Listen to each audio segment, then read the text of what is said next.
Let me share something that completely changed the way I think about reading. The average person spends almost 3 hours each day watching Netflix. Let that sink in for a second. 3 hours.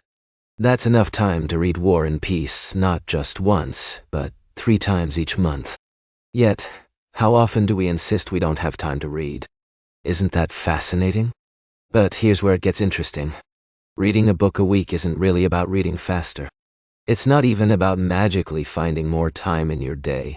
It's about understanding how your mind actually works. Think about what happens when you decide to read more. You get ambitious. You clear your weekend. You stack up a pile of books, ready to conquer. But then, life happens. Schedules fill up. Motivation fades.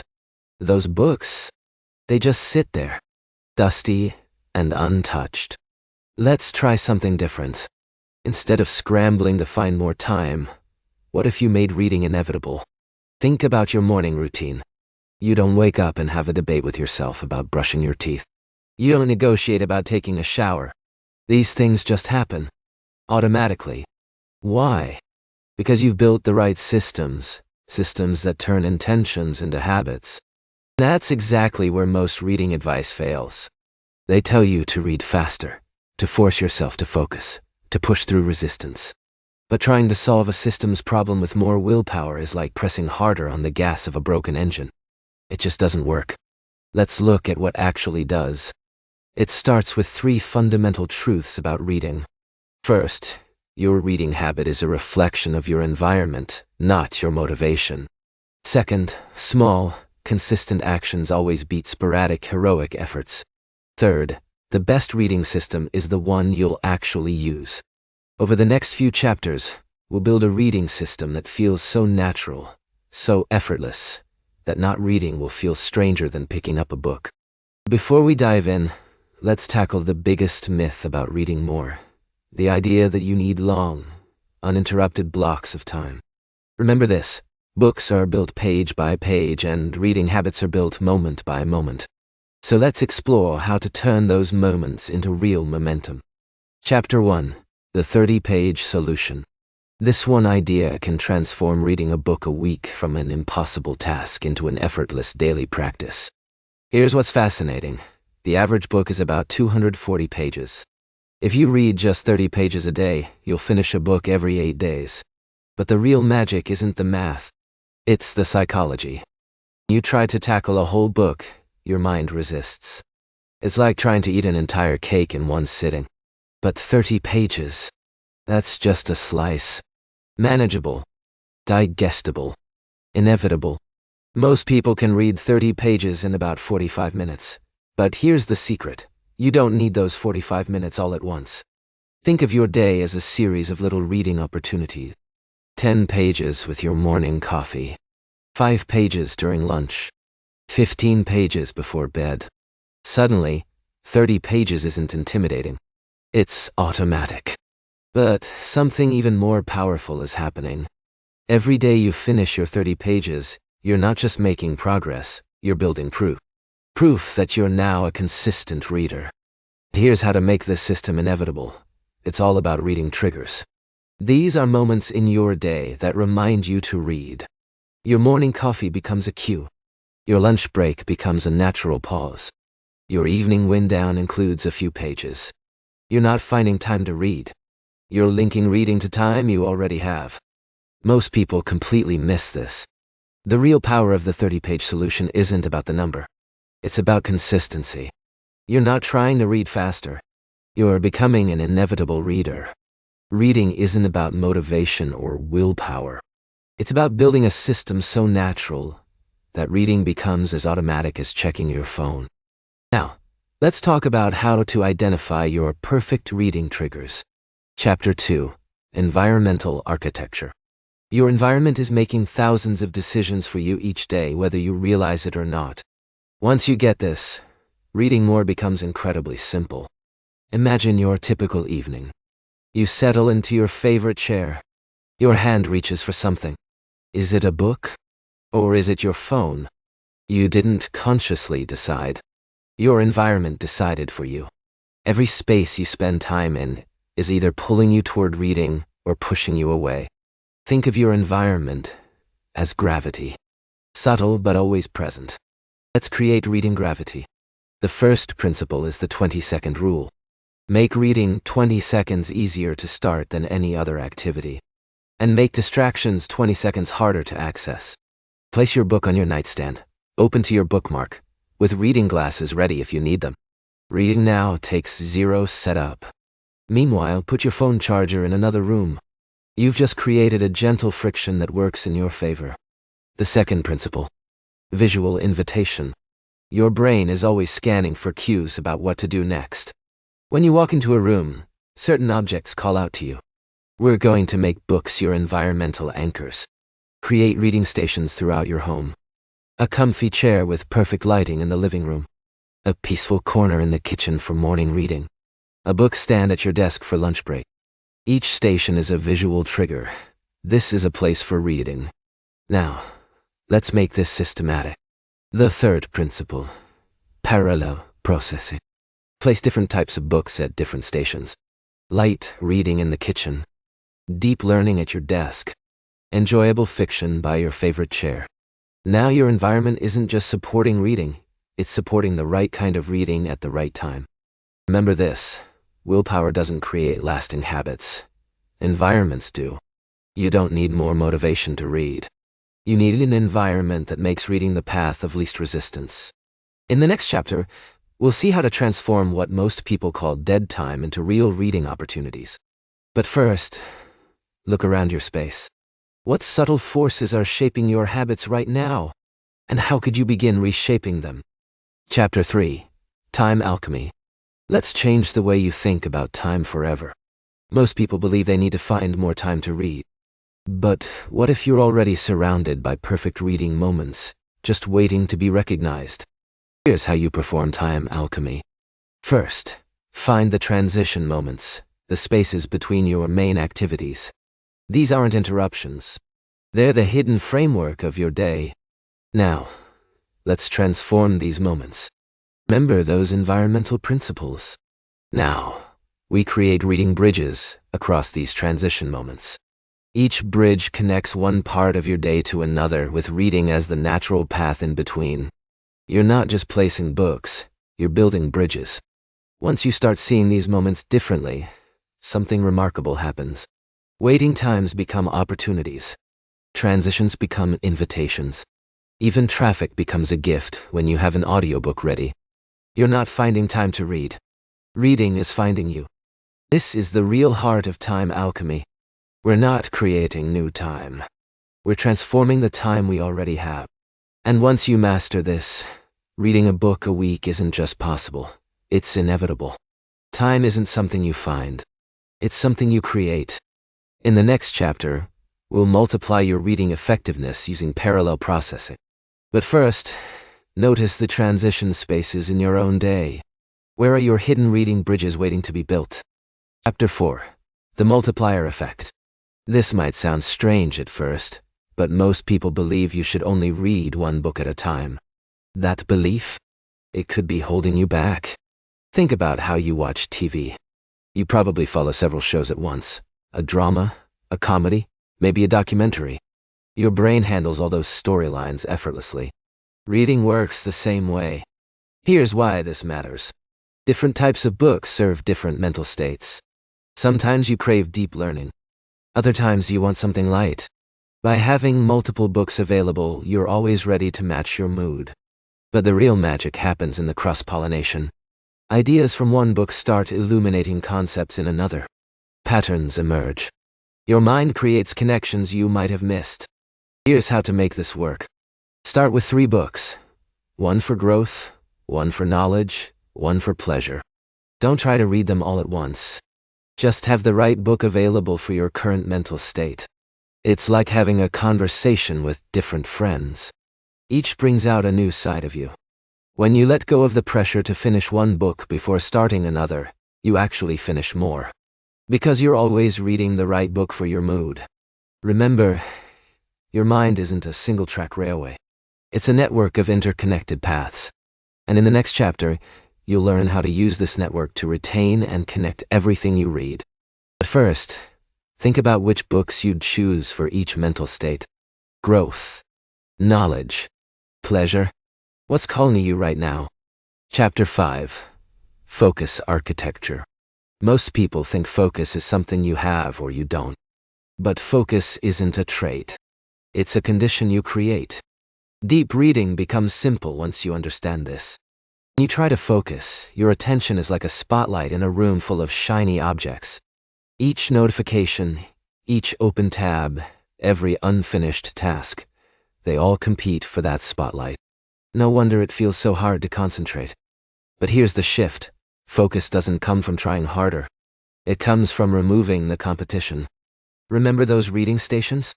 Now they become attention sanctuaries. First, sensory simplification. Every sensation your brain processes takes energy away from reading. So, create a focus tunnel. Start with your visual environment. Position your reading light to create a natural spotlight on your book. Make the surrounding area slightly dimmer. You're not just lighting a book. You're lighting a path for your attention. Next, attention architecture. Your phone isn't just a device. It's an attention magnet. So, create device distance. The farther your phone is from your reading station, the easier it becomes to focus. Let's use focus anchors. Maybe it's a particular reading posture that signals to your brain it's time for deep work, or a special type of tea you only drink while reading. Even a unique bookmark. These small cues mark the transition into reading mode. Now, combine this with our time alchemy. The 2 minutes before you start reading aren't dead time, they're your runway. The depth of your focus is built in those moments, not just when you open the book. You're not building focus. You're removing everything that disrupts it. Remember, focus isn't something you do. It's something you allow, by creating the right conditions. In the next chapter, you'll learn how to use this system to retain everything you read. But first, look around your reading spot. What's competing for your attention right now? What could you change? Chapter 6. Retention Revolution. Most people think memory works like a camera, taking perfect snapshots. But your mind works more like an artist, connecting ideas and building meaning. Retention becomes natural when you understand this. Think back to a conversation with a friend last week. You probably remember the key points. You weren't taking notes or trying to memorize. You remember because you were engaged. Reading can work the same way.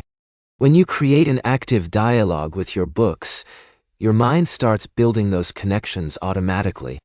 Here's how to transform passive reading into active learning.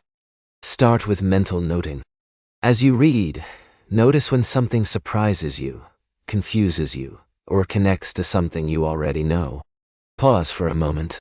Let your mind make that connection. You're not memorizing, you're making meaning. Next, conversational reading. Imagine you're talking to the author. When they make a point, ask yourself, do I agree? Why or why not? What examples from my life match or challenge this idea? You're building a bridge between their world and yours. Let's add connection points. After each reading session, take 30 seconds to connect what you just read to something you already know. Every new idea becomes a bridge to your existing knowledge. And when you're reading several books, your mind starts seeing patterns across subjects. These connections become your best retention tools. Retention isn't about forcing facts into your brain. It's about creating an environment where forgetting becomes difficult, because everything connects. Your mind isn't a bucket to be filled. It's a network that grows stronger with each connection. In the next chapter, you'll learn how to turn these connections into real-world results. But for now, think about the last thing you read. What did it remind you of? Why? Chapter 7. The Implementation Engine. Many people treat books as entertainment or information gathering. But what if every book you read could create measurable change? Think about the last time something you learned immediately changed your behavior. It probably wasn't from passively reading. It was from a direct connection between knowledge and action. Let's create that connection with every book. Instead of waiting until you finish to implement, create action bridges as you read. Every reading session becomes a catalyst for change. When you find a useful idea, ask, what's the smallest step I could take to test this right now? Watch how this transforms your reading. Read about a productivity technique? Try it with your next to-do list. Discover a communication strategy? Use it in your next conversation. You're not collecting ideas. You're creating evidence that they work. Here's where multiple books become even more powerful. Each book is a different testing ground. Your business book suggests a framework. Your psychology book explains why it works. A biography shows how someone else used it. You're not just learning, you're experimenting from different angles. Now, create evidence loops. Every time you implement something, take 30 seconds to note what happened. You're building a personal database of what works for you. The more you implement, the more evidence you collect. The more evidence you collect, the more confidence you build. The more confidence you build, the more likely you are to try new ideas. Reading becomes a self-reinforcing engine of growth. Knowledge without action isn't really knowledge. It's just information waiting to be forgotten. In the next chapter, you'll see how to track and measure these changes to create unstoppable momentum. But first, look at what you're reading. What's one small action you could take in the next hour to test an idea? Chapter 8. Progress Architecture. Most people focus on counting books or pages, but true progress isn't about numbers. It's about the ripples of change in your life. Think about what you naturally track, meals you enjoyed, conversations that went well. Your mind remembers what matters, not just what's counted. Let's work with that natural tendency. Instead of tracking reading as an isolated activity, create progress constellations. Each book you read becomes the center of a network of visible changes. When you implement an idea, map the impact. What did you try? What happened? What did you learn? You're not just tracking actions, you're mapping your growth. Use progress loops. Each successful step leads to deeper questions, which guide your next reading choice. This is where having multiple books reveals its full power. A technique from one book combines with an insight from another. A principle from a third book illuminates a historical pattern. You're not tracking separate pieces. You're watching a web of understanding grow. Here's what most people miss. Progress isn't linear. It's more like a garden than a ladder. Some seeds sprout quickly. Others take their time. But everything you plant contributes to the ecosystem. You don't need to measure everything. Just notice how your landscape changes. In the final chapter, you'll learn how to turn this progress into unstoppable momentum. But for now, look at your recent reading. What ripples of change can you already see spreading through your life? Chapter 9. Momentum Mastery. We've built each piece of an extraordinary system. Now let's see how they all work together to create something greater than the sum of their parts. Momentum isn't about speed. It's about compounding aligned actions. Think about pushing a car. The hardest part is getting it to budge. Once it's rolling, it keeps moving with much less effort. Reading works the same way. We've been building momentum from the very beginning. Each reading station removes friction. Time alchemy finds hidden spaces. Focus tunnels make deep engagement inevitable. Each element reduces resistance and increases motion. Now watch how these elements create momentum loops. Morning reading strengthens neural pathways, making tomorrow's reading easier. Each action reinforces the others. Environmental design makes focus natural. Focus makes implementation easier. Implementation creates visible progress. Progress motivates more reading. You're not just building habits. You're creating a self-sustaining system. Here's what transforms this from powerful to unstoppable: momentum stacking. Each book you read doesn't just add to your knowledge, it multiplies the value of the next book. A psychology book helps you understand habits, which helps you apply productivity tips, which gives you better leadership insights. Each book becomes a lens, making the others more valuable. This is why reading multiple books matters. You're not just reading several books. You're creating a network of understanding that grows exponentially. Each connection multiplies the value of everything you read. Momentum isn't about speed. It's about the compounding effect of aligned actions. Every page you read Every idea you implement, every connection you make, they all work together. They create unstoppable forward motion. You now have everything you need. The systems, the strategies, the understanding. But above all, remember this. The journey of reading isn't about reaching a destination. It's about becoming someone who grows a little bit stronger, a little bit wiser every single day.